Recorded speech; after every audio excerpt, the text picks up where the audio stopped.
Hello everyone, today's part 9 of our little tutorial series, and today we're going to learn how to make a simple daylight and night cycle, right? So day and night cycle basically, that is controlled by our server, okay? This is a good exercise to actually, understand the interior itself a little better, you know? And after this, I think I'm going to do a tutorial series on how to add physics, but I have been having trouble with colliders in that specific scenario.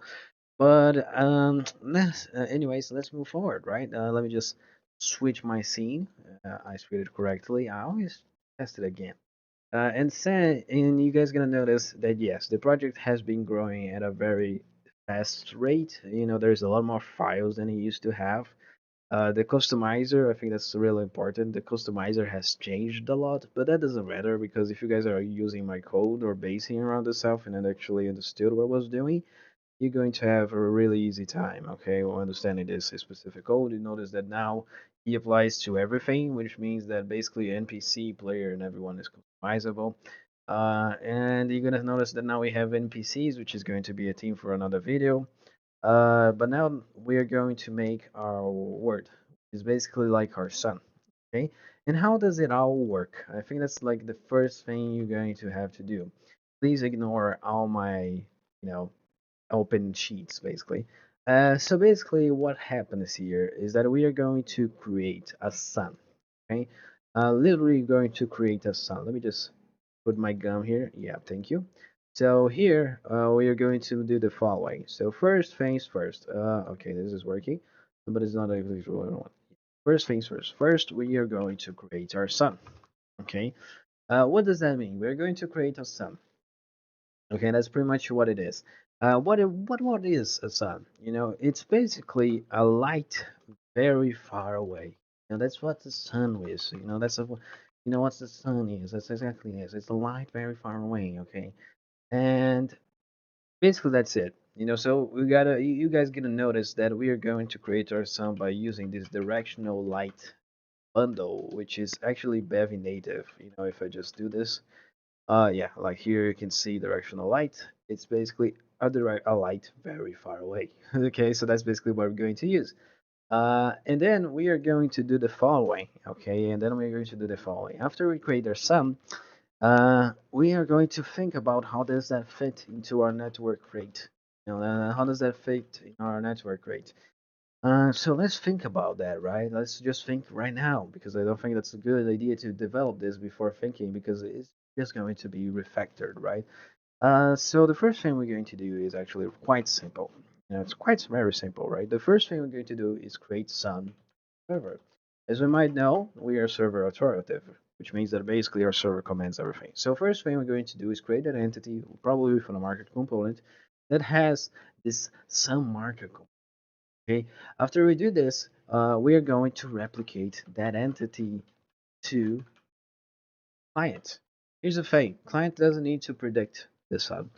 Client doesn't need to do anything to the sun. Actually, he just needs to render it, and he actually needs to, orbit it because we don't actually want server to do the orbit factor of things because that's actually calculations that you just don't require for our server.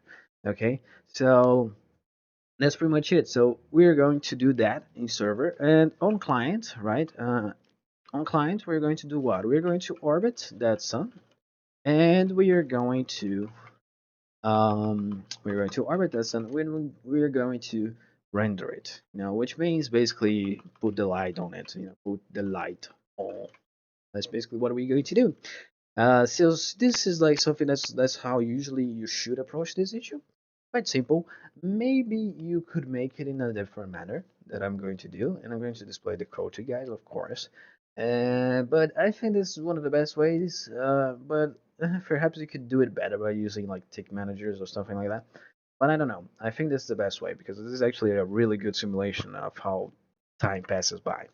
So the first thing we're going to do is going to go to our protocol, right? Now that we know what we need to do, we are going to go here and we're going to notice that we are doing a sum marker component. Okay, that's the first thing we're going to do. Quite simple. We create this struct sum marker, and after we create this struct, we're also going to create this struct right here, which is cycle timer, which is nothing more than a wrapper for a timer.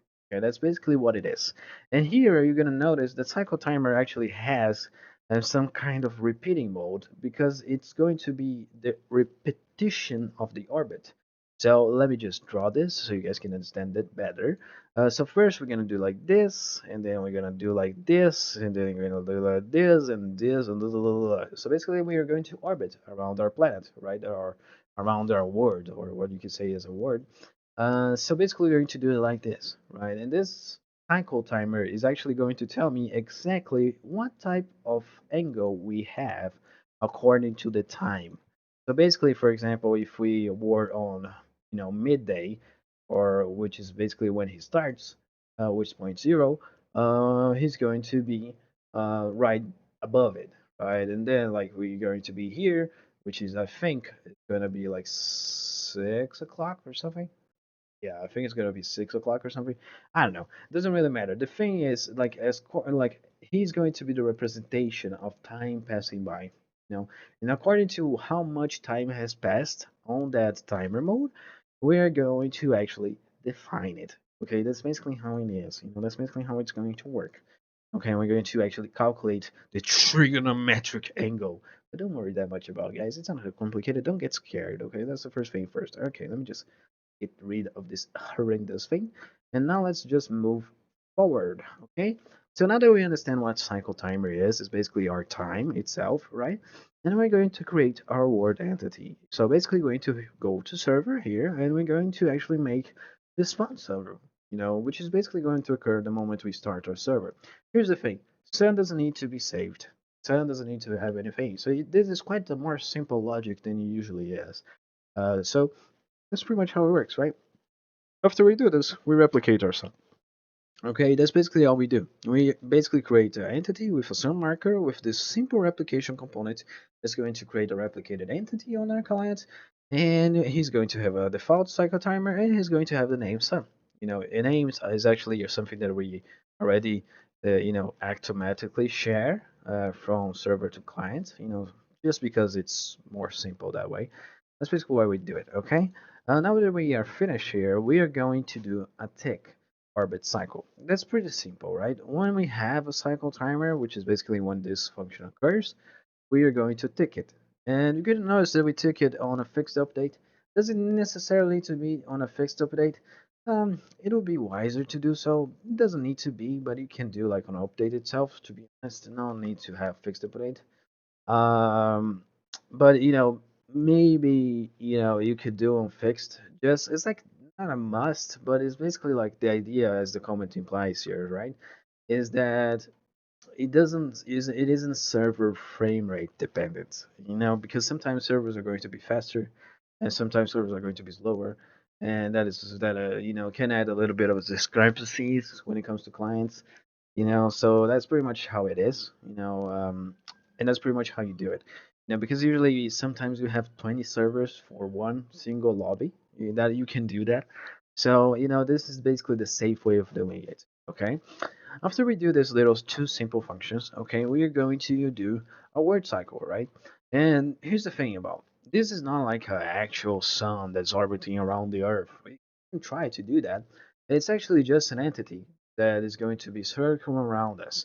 And you might be wondering, hey, but maybe we can do the skybox having that. Yes, you can. Yes, you can. You can do a shader skybox, maybe utilizing Bay Vectormosphere, or maybe just using your own shader. And this code actually works. If you make your sun follow along the same action, or your sun shader to follow the same action, this will probably work. That's why we're doing this way. But anyways, so the first things first we're going to do, right? I think this is like a non-correlated logic. This is more something of the scenario they're going to have. So please ignore those two functions. We're going to do this two actions right here. That's pretty simple. The first action is occurring on pre-update just because we want to consume that event before we actually apply the logic. Just something that I do, okay? You're gonna notice that I do this a lot, and I took this habit of doing that because when I add a component, you usually want to add it on pre-update before you actually do any logic on update on it, right? And here's the logic for formulating our client sun, right? You're gonna notice that we are going to create this directional light component, which is basically the guy who does the sun and does the whole cascade shadow thing that we're going to work, right? And then basically that's basically how it works. And then you exert this cascade shadow, we actually displays like how far we can see the shadow because that's really important for optimization. Okay, that's basically what this guy does. Okay, he defines like how far we can see, how long is the shadow, and he just actually configures a lot of things to be honest. Like yeah, like the minimum distance to see it, the maximum distance to see it, the first cascade far bound, like a lot of fancy stuff. You can just Google it. But you're gonna notice that when I'm really far away, we don't have a shadows. Like, oh, you're gonna notice that my shadow goes and disappear, and that's basically what this Cascade Shadow Config Builder does. Okay, you guys don't need to worry that much about it. Okay, you're gonna notice that we actually are having indexes of physics in our game, and you're gonna notice that we actually have it on the NPC too. So you're gonna notice that our game has evolved quite a bit since the last time I actually made a video. But anyways, after we do this, we are going to basically make this guy, because think about it, when he starts existing, okay, when the sun starts existing, he's going to be orbiting around. As you can see here, he's orbiting around a radius, a certain radius, right? And you can establish everything here. We have these constants that basically say, like, who are you going to orbit around what? And like what? And you might be wondering, like, why orbit around what? Because directional light actually reflects everything. Yeah, this guy is kind of like yeah, maybe you just want to make your sun maybe diagonally and stuff like that, and maybe you want to change the orbit a little bit. You can change that, um, and I think I would do it via this. Maybe you make it so he's more short orbit or more bigger orbit. But I don't know. That's basically why I do it. Because if you orbit around like a negative vector here, you would actually make this orbit go below, right? The sun is going to be like, he's not going to illuminate here as we're doing here. You see, so he starts to illuminate. So basically, he's not going to do that, right? And then when he goes down, he's going to start deluminating. Notice, why is this guy not sleeping? Oh, because I actually am adding velocity continuously. So basically, that's what it happens, right? You're gonna notice this little cycle. Um, Technically speaking, you're gonna notice that also he actually has a little bit of a shadow going on. Interesting enough. Let me just wait for it to go. And technically speaking, you could make it so we turn off shadows, right? But I think this makes a lot of sense. Like looks dark, and you can still see the character, and that's why I left it that way. Okay, so you guys don't need to worry that much about it. Okay, so that's pretty much it. Okay, it's about how it looks, right? You can notice that it looks cool. But anyways, basically after we spawn it, after we understand it, you're gonna notice that we also have this no frost culling. This is some fancy stuff. This is not some fancy. This is really basic stuff, but this is fancy too. And there's no first time culling. It's just necessary. It's really necessary. For the simple factor that if you don't have it, well, you're going to have issues. Let me just check if my mic is working. Yeah, it's working all right. So basically, because what happens if you don't have no frost culling, sometimes your shadows are if you don't have that entity on the camera itself, or the camera thinks you don't have that entity, she automatically turns off the shadows. So like it's weird. It can occur. It's weird because sometimes you want it to have because for example sometimes this no frost culling is a little buggy on Bevy. Sometimes like for example if you're really zoomed in with the camera, very weird bug occurs. I left it there. You can turn it off. It's technically an optimization technique.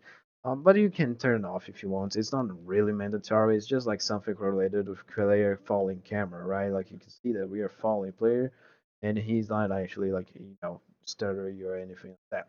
Oh yeah, so gonna notice that we have animations. Yeah, I forgot about doing that, about doing a video about that. But anyways, let's move forward to the orbit around cycle, right? So basically, orbit around cycle around point actually. It's pretty simple logic, right? It's actually not that simple. It's actually trigonometric focus, but you guys get it. So first thing first, like you're gonna see cycle fraction. That's exactly what I meant. That little logic of the word orbiting around. Yeah, that's this guy. And you're gonna notice that we orbit around according to a 360 trigonometrical circle, which is basically this guy. Remember of this guy. From school. Yeah, exactly. Don't miss school, kids. Yeah, because this guy is really important. You're gonna notice that he's 2 pi. Why is he 2 pi? Because technically speaking, every single trigonometric circle starts from pi, from 0. and goes to 2 pi. But technically, he can also start from 2 pi and go to 4 pi and 6 pi and so on. And basically, that's the angle that we want to calculate, right? We're going to calculate a fraction, and then we're going to calculate the exact angle that he's going to do. Okay. Second of all, you're gonna notice that we are orbiting around. How does this orbit works? It's really simple mathematics.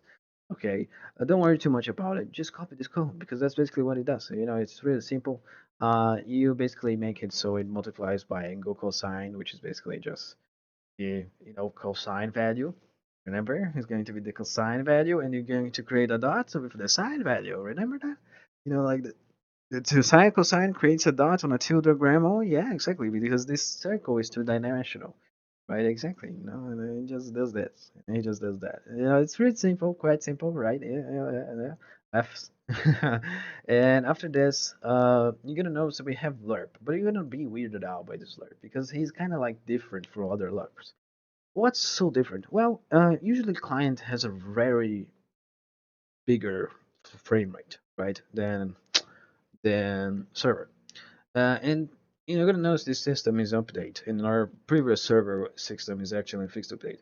If we didn't do this, we can actually just do transform translation, and I could show it to you guys what happens if we just do transform translation or target position instead of lerping. If we don't lerp, yeah, we're going to do this. And the thing is, like, before you even have a fixed update, you have multiple update ticks. And while we have this update ticks, we can actually just lerp. We can just abuse the factor that even though that server is very slow, to send replications, client is really fast, which means we can just lerp to like a probable position. Perhaps you could extrapolate, perhaps you can extrapolate, right? Or you can extrapolate, but uh, I just prefer to LARP because I think that's going to be the safer approach. Not going to cause, my sun to move fast forward. So you can see here that if I don't do that, the sun is going to be like the suns are cute, by the way. He's going to be and that's basically why we LARP, and that's basically why I do it because I want my sun to look pretty. Maybe perhaps you can make your sun not look that pretty. But yeah, fuck it. But that's basically it. Um, and you're gonna notice that I simply don't care a lot, so after that, it's just a factor of looking at the sun is going to be looking at the vector, so it's going to be rotating like this, and that's pretty much the rest of it. And here we have our illuminous interpolation, which is basically like after you reach a certain point, which interesting enough is when sine is equal to 0. Remember, sine is equal to 0 on the trigonometrical circuit when you are here.